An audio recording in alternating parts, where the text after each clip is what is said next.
Yes, everyone, you know what time it is. It's your boys Jack and Dave here, giving our reactions on the internet, going over to Twitter, going over to X, and see what the rest of the Spurs community has to say over that 2-1 win over Everton. And yes, Spurs fans should be happy with the 3 points, but definitely a mixed bag of a performance. So we're going to be taking a look at what everyone else has to say after this game. I'm feeling like I still have to sort of make some sort of sense of that performance, and so maybe this sort of Twitter reacts will help us do so. If you can for us, smash that like button. Do get your comments in on maybe your sort of opinions, your thoughts on the game, and let us know what your favorite of sort of the components or some of the tweets that we have picked out, especially for you guys, the ones that we have catered on screen for you. Let us know what your favorite of the choices are. But Davo, before we get into it, any Twitter, anything that you've maybe seen or popped up that's on your mind? No, look, 4 points off the top, a couple of big games to come up after Christmas. Look, not the best of performances, but sometimes you have to win ugly. So let's go through Twitter or X, whatever you want to call it, and let's get some therapy, Jack. Indeed, let's get some therapy. And we're starting first with Matthew thfc saying 2024, and we will be there. Yes, Madison and Mickey Vandenvan should be there, looking nice and fresh in the stadium. We also have Craig O'Sullivan, the biggest Richie fan in the world. Guys and girls, it's Richie's world. We are living in it, and it's beautiful. It is beautiful indeed, Craig O'Sullivan, and it's just a great time to be a Richie fan. I bet you're absolutely buzzing with how many good performances he's put in a row here. The biggest Richie fan out there. I love that celebration, the way he does it. I love it. Digital Spurs, Italian judges leaving voicemails for Paratici after every one of these Vicario performances.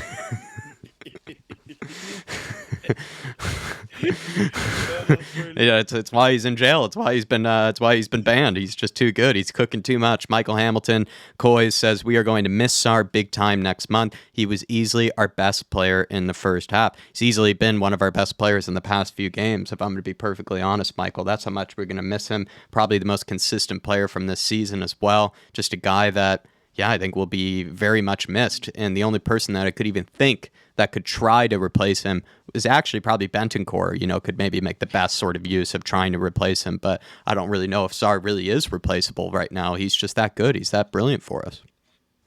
We don't have anybody that does what Sarr does in terms of turning the ball over, defending the way he does, covering the ground he does. No one else in that team can do that. The rest of them all sort of have their own sort of roles and what they're good at, but no one can do what Sarr does. When he hasn't played this season, we haven't won. We've drawn two, lost two out of the 4 games he hasn't started. So he is going to be a huge miss. It'll be very interesting to see what Postecoglou can come up with. Yeah, very much so. And then Cho saying, with this little moment from Sonny here, he says, "What is Son cooking?" I mean, it was absolutely delicious skill from him. He was pulling off a bit of the Sonny, his Brazilian version of himself. Sonny Joao, maybe is probably the way to put it. Big up to you, Cho. And then Matthew again saying, "Merry Christmas." And this is the one that I have decided to put on the thumbnail for everyone. That was a Christmas present. And thanks to Dan Juma, actually, for not finishing that one, actually. He can tell, maybe I have maybe a nicer opinion towards Danjuma now, now that he's missed that. Thank God. I would have been absolutely livid had he buried it, but don't have to think that anymore. Thanks to Vicario's thigh for Christmas. Thank his thigh for Christmas. How sickening would it be to see him run away doing the snake celebration as well? It would have been absolutely sickening. So, thank you, Goal Line Technology. Digital Spurs, Richarlison, Player of the Month. I mean, it does bring one to tears of joy, just especially if you've been in any way, had a soft spot for Richie or in any way just been rooting for him from sort of behind the scenes. I think this is a great sort of month for everybody. Probably Richie's easily his best month, I think, in a Spurs shirt, and it's just brilliant to see. And actually, does he deserve Player of the Month? I think he probably does. I think he's kind of the obvious candidate. Yeah, look, he's in contention as well. I think Vicario is probably in there. True. He's been phenomenal this month as well. But yeah, I think Richarlison, you would say, has probably been the standout forward player this month, if not the standout player. Spot on. And then Zara saying, "You don't know how much I miss seeing them play together." And maybe Sonny as well, sort of lamenting or perhaps, sort of just sort of getting out, some needed sort of stress after that game to Madison. Maybe a couple frustrations he might have or just whatever it might be. I don't blame Sonny for, wanting his man back, as soon as possible. He needs somebody to take a bit of the burden off of him, especially in the creative department. I feel like Sonny's really stepped it up, but he does need his man James Madison. Cootie Romero saying, another great important victory and a special day to celebrate my 200 games at club level. It's a shame not to be able to finish the game, but I will recover quickly to continue helping the team. I wish you all a happy holidays and always all together. Love it, Cootie. And good to see that he's also as well, coming back sooner rather than later. And it's hard to know how long, that one will be, for how long he could be out. But by maybe the sound of his tweet, it's not going to be as bad as maybe some might have thought, because it does sound like by saying I'll recover quickly, saying that, he'll be back sometime soon. What I will say, though, is you do have to be careful with them hamstring injuries. We can't afford to rush him back, because he could end up pulling it or tearing it, and he could be out for a lot longer. So the fact that he was sitting on ice on his hamstring for the next 45 minutes, I don't think it's a good omen for Brian.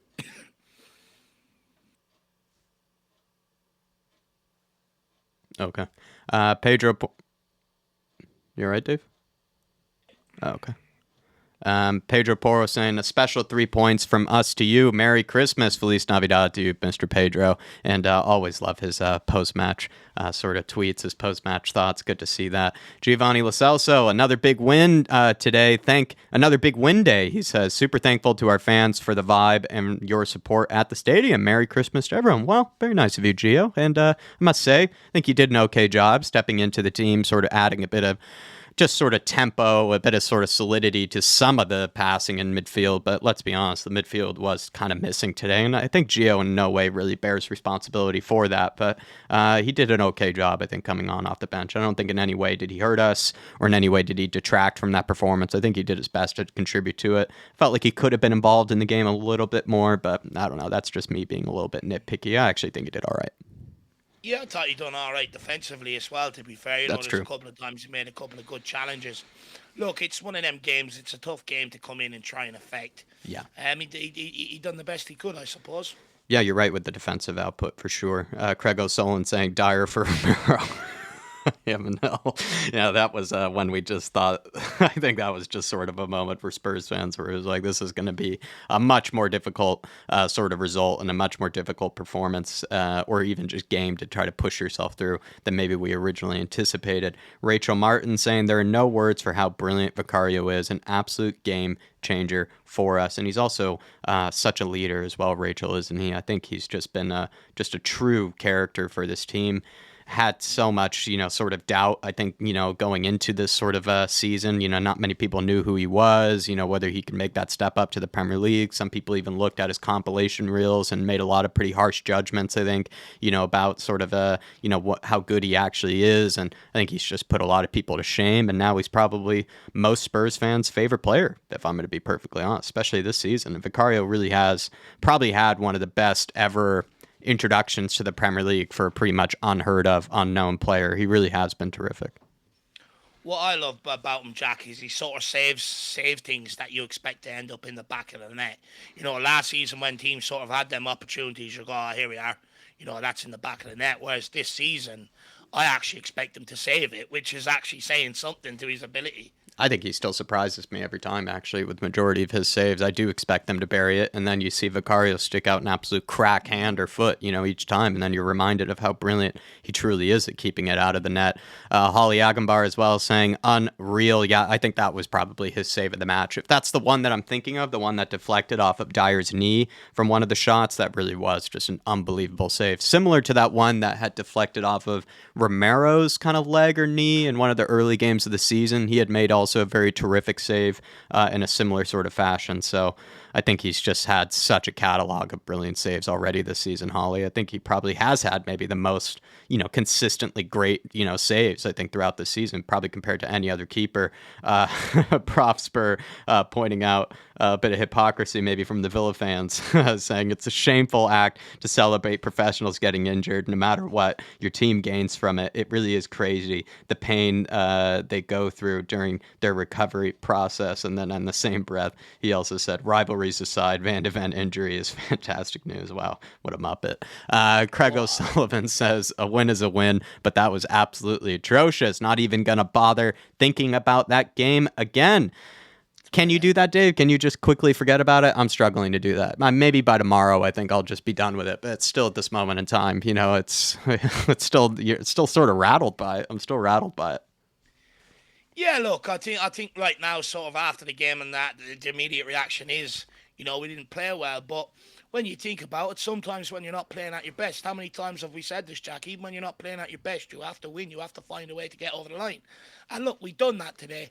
Look, one thing I will say is, at least half of them players that played across that back line and some of them in midfield, they won't be here beyond January. So sort of take a bit of solace in that. And, things will get better in that regard. A lot of that performance was down to some of the changes, suspensions, injuries and stuff like that. But we found a way, got it about the performance. But at the end of the day, we're 4 points off top. Job is done. Absolutely. Matthew again saying 2024, we will see you there. And we have a little Lolo in the bottom corner there. That's exactly the man that we needed to see today and the man that I'm looking forward to seeing this January if he can return nice and early.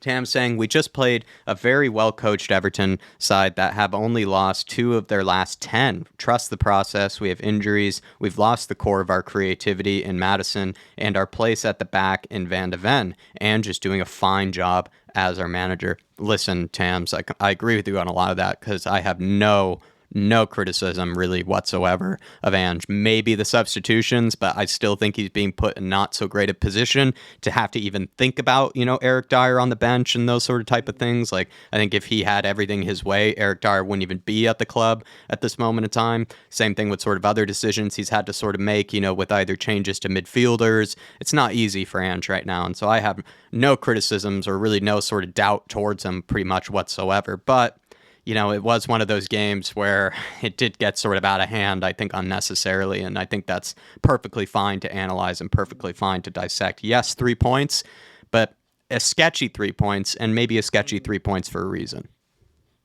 Yeah, look, Jack, I completely agree with you. I mean, I don't think it was the fact that Everton were well coached or anything like that today. I just think it was off our own downfall that we allowed them to look good. We were 2-0 up. We should have really put them to the sword, and we didn't. We took our foot off the gas. Today's performance was down to our own doing, not how good sort of Everton was. But I do, I get about the substitutions and that, but we do find ourselves asking the same question under every manager. I think we need to take the hint and realise squad depth is a problem, and it's a hindrance, and it's a headache for these managers when they don't have the strength in depth and quality that maybe they would like. Yeah, some people make the argument that, other teams don't have amazing strength in depth and quality, but I guarantee you take their backups to what we've got. So, I mean, it's just about improving that. And look, also the performance today, when you've got 5 or 6 or, of sort of the old regime, you look at the performance and you look at what Ange Postecoglou has asked this team to do. I mean, it's very reminiscent of what we've seen over the last few years. So I'll be asking questions at different doors instead of the manager.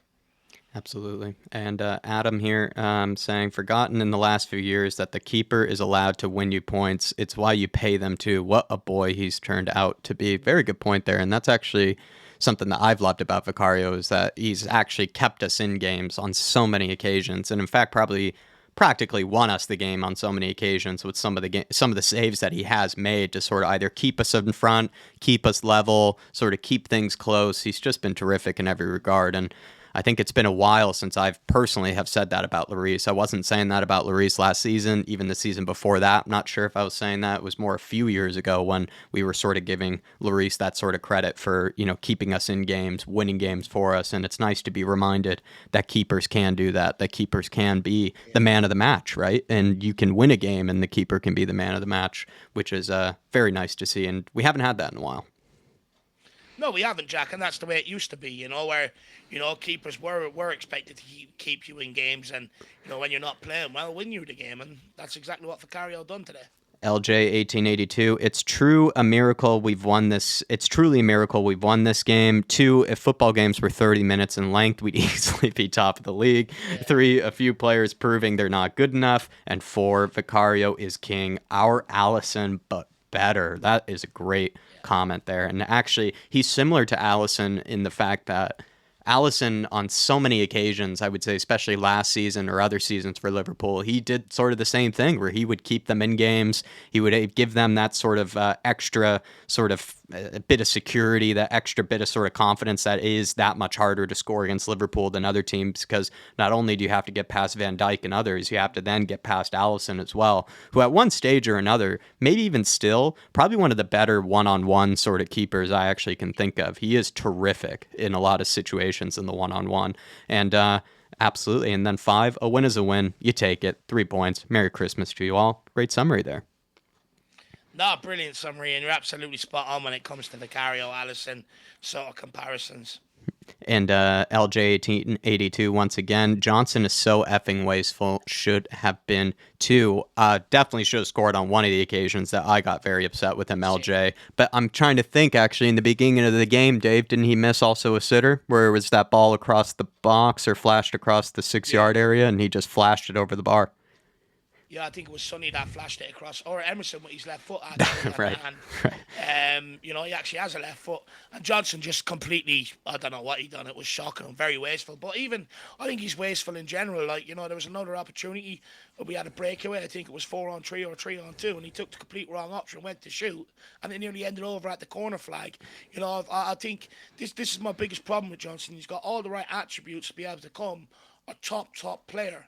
But does he have the intelligence? Does he have that sort of end product that you need to be able to become that sort of great player? I'm not so sure, to be honest. I think, look, it's like Bergwijn. Bergwijn had all the potential, but he never fulfilled it because he could never get that final ball right.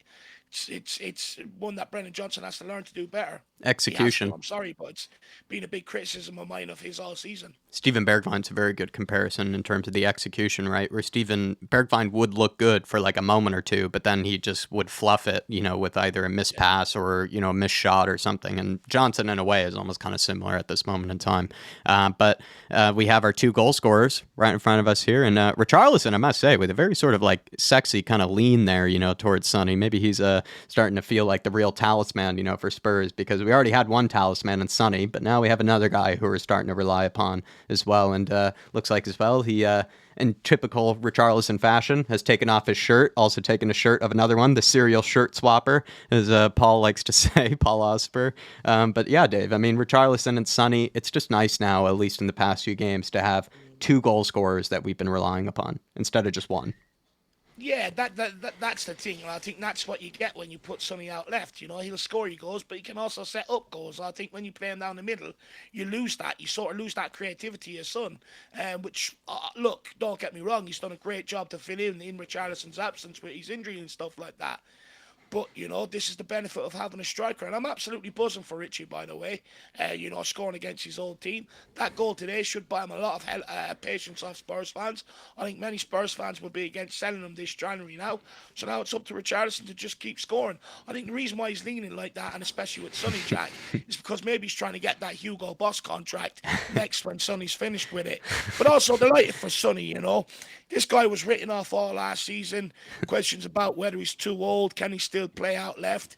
But he stepped up and he showed that he can. So credit to him, and I'm delighted he got his goal off the left-hand side today as well for us. It's nice to see that he's still scoring on the left, right? He's not taking, a backseat in any regard. Johnny H saying, Ben Davies is reverting back to type for Spurs once again, unfortunately. His passing out from the back has been appalling. And he was tweeting that by the looks of things sort of mid-game. And I don't think it ever really got that much better, actually, for Ben Davies. I think he had a couple of moments where I think maybe defensively he was all right, where he did, I think on one occasion he had a terrific sort of save off of the line. Yeah. But on so many other occasions, he was making life a lot harder for us in possession just by silly sort of misplaced passes that maybe were intended for the right player, but then were just hit a little bit astray or just a little too far for them. So they had to get it under control, or maybe they couldn't get it under control because it just wasn't really played accurately enough. He just wasn't good enough in possession. And it's weird because it's not weird because I think Dave and I sort of know that he kind of has this sort of in him where he can play well for a few games and then, sort of turn up with a howler the following one. But recently, in the past few games, I had really complimented him for his ability in possession. He actually was almost better in recent games for what he was doing in possession than really what he was doing defensively. And normally I don't say that with Ben Davies, but all of a sudden, this game, he was the complete opposite. Nowhere near as good in possession as he was in other games. Look, this is why I don't get too hyped up when he has a couple of good games because I know exactly what's right around the corner. Reality is he just ain't good enough or consistent enough for Tottenham Hotspur. He's filling, he's done a job, keep him here to the end of the season. But after that, move him on. When he started being really piss poor on the ball, it started having an effect on everybody else, and it just sort of everyone else followed suit. When you've got a guy that's here for as long as him, it should be him that's holding everyone to standards. It should be him that's bollocking people with misplaced passes and telling them to up their game and stuff like that. But he didn't. He didn't do that. And Yeah. look, next game will tell whether it was just a bad off game or whether this form is set to continue. Let's wait and see. And he has to do better though. The one and If only. he wants to stay at Tottenham, he has to put in about 10 good games. Yeah, and that's I would actually. What's funny enough about that is that I could say that about a few players in our team that get criticism all the time, but have put in 10 good performances probably in a Yeah. row at some stage, but yet they still get under so much criticism, so much scrutiny, and sort of almost microscopic or whatever, like over the top kind of analysis of their flaws and mistakes. But yet Ben Davies has 2 good games in a row, and then all of a sudden he's everybody's favorite player again. It is a bit sort of strange to me. Johnny Stokes, the one and only man of the match, has to be the big Vic, 100% on that. Your man of the match as well, Dave? Yeah, unbelievable, Jack. Absolutely unbelievable. Without him, we could have lost that today easily. Could have been sitting here talking about a defeat. Big saves and big moments. That's exactly what you pay the guy to do. But also brilliant with his feet as well. Brings an air of calmness. Incredible. Do you know what? I think there's other games this season he could have been up for man of the match and maybe hasn't Maybe. won it because maybe one or two of the forwards have maybe outshone him. But today he's getting his credit, so fair dues. Vicario for Christmas, Johnny Stokes. Good to see you, man. Yeah. And then Michael Hamilton as well, saying just a gentle reminder: Richarlison has scored again. Yes, that's 3 games in a row now, Michael Hamilton, and also the one that was actually this was the game I was most nervous about him scoring because I just felt like Everton, former club. Yeah, it's that theory I have. How switched on are players, or do they really want to put in a great performance all the time? Against former teams.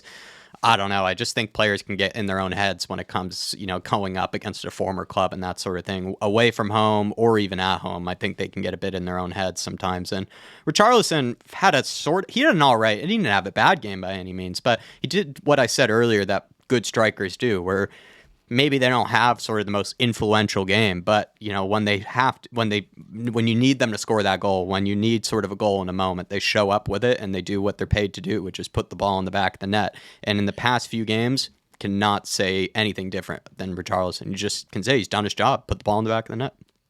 Yeah, he's done his job. Look, today I don't think he was as good on the ball as maybe Yeah. other games where he's been absolutely flawless. But what I would say is, he practically at times he was playing back just on top of his own box. It's not where he should be. So that shows how deep we were sitting.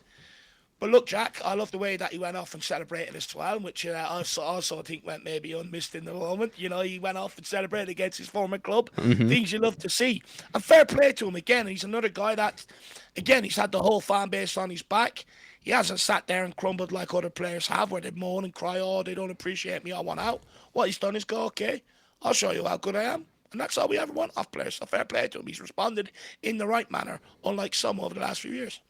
And this might be the most jealous I've ever been of Chris Callan. Yeah. Believe me, I've been jealous of Chris Callan on so many occasions with whoever he's meeting, whoever he's at the game with, wherever place he's going to go see. I'm always jealous of him.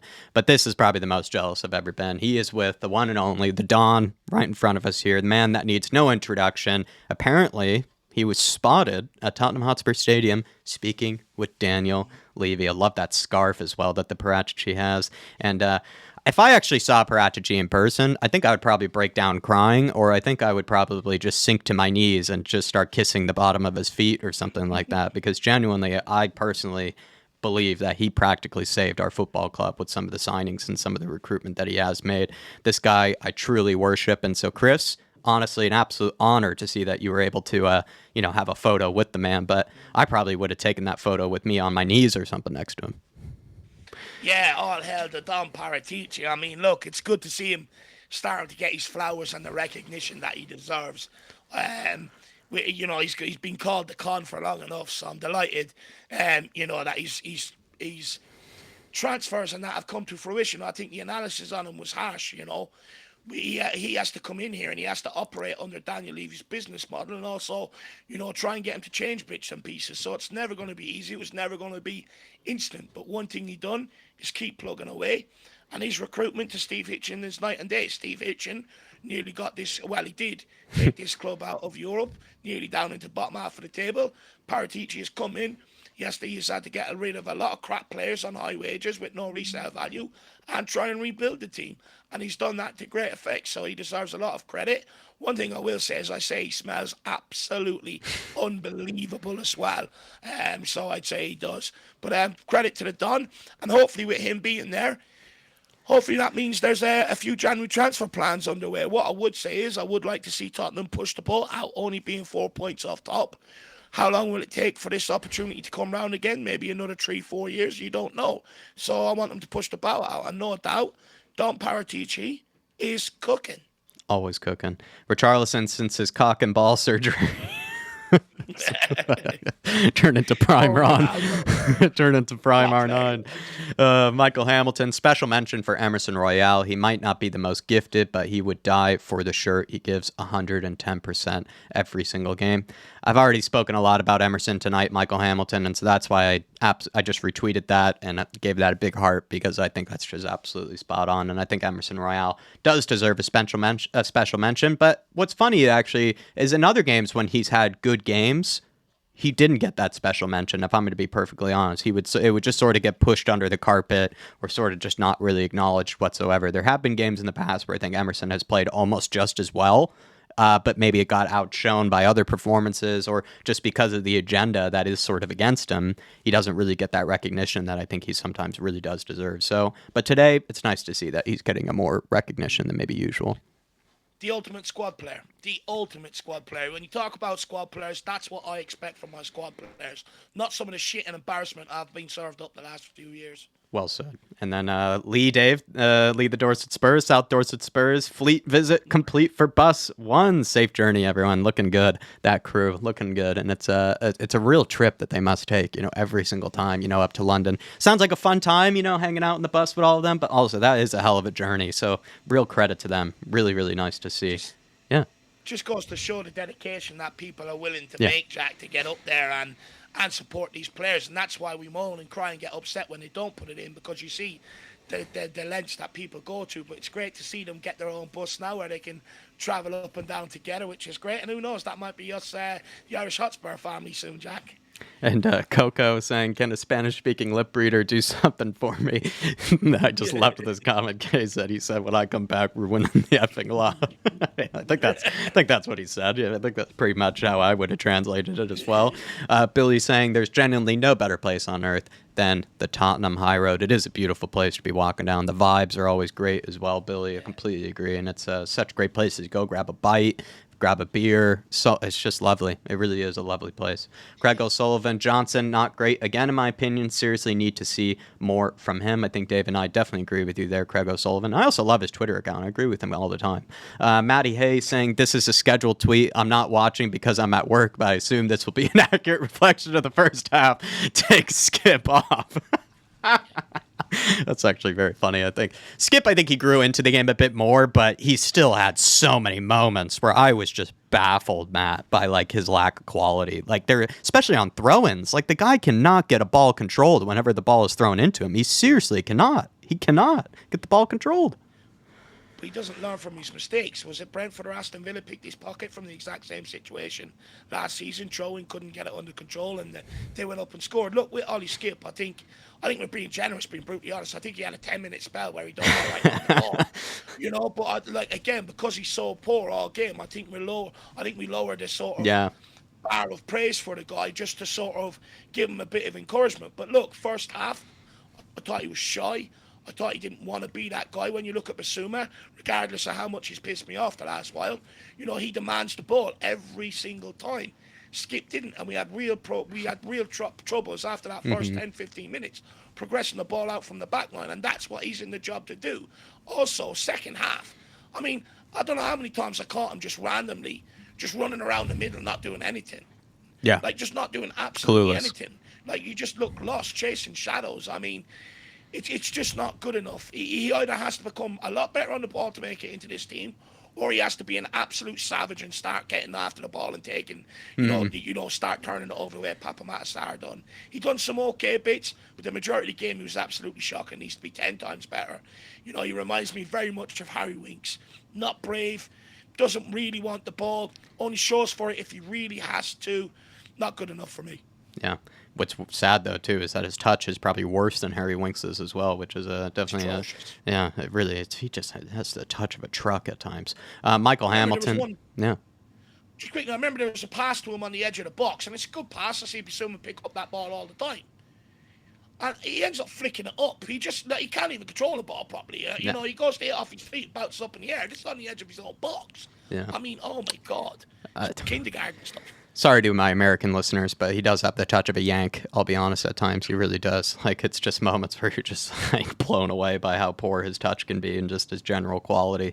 Michael Hamilton says we played most of the second half with Dyer, Davies, Højbjerg, and Skip, Lo Celso, and a man of the match, Emerson, on the wrong side of the pitch. I'll take a 2-1 win. When you put it like that, Michael, once again, sort of like Tams did, I can understand, why maybe you just take the 3 points and just move on.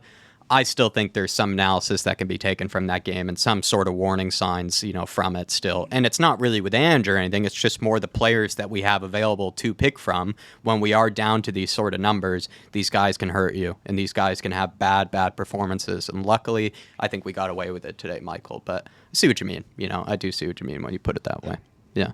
The thing is, if we didn't get away with it, there'd be absolutely uproar tonight. Correct. And I think that's what you're sort of alluding to, Jack. Yes, what Michael and Tams are maybe saying in hindsight, you look at it and go, 3 points on the board, we got away with it. However, I think what me and you are trying to express is that, this is what we keep talking about. This is why they have to go. Because on another day, you won't get away with it. On another day that goes over the line, Danjuma's shot, and then it's 2-2, and it's an equalizer. That's just how it's game. It was inches. They got saved by Vicario's thigh. Really, that's how they got saved from all the criticism by Vicario's thigh. Nothing they did. Johnny H says we got away with one tonight, but where do Spurs go from here in January with no Romero, Van de Ven, Sarr, Basuma, Bentancur, Sonny, Madison, and Solomon? So it's a center back pairing of Davies and Dyer, and a midfield pair of Skip and PAH. Thoughts? My honest opinion: January 1st, we buy center back and a defensive midfielder. For me, Johnny, I said it to Dave on the podcast, our most recent one. I guess this maybe has shown to be a decent question, actually. I guess it's aged quite well, quite quickly. But I did sort of ask Dave, I was like, do you expect Spurs to sign somebody within the first 10 days of the window? What position should that be?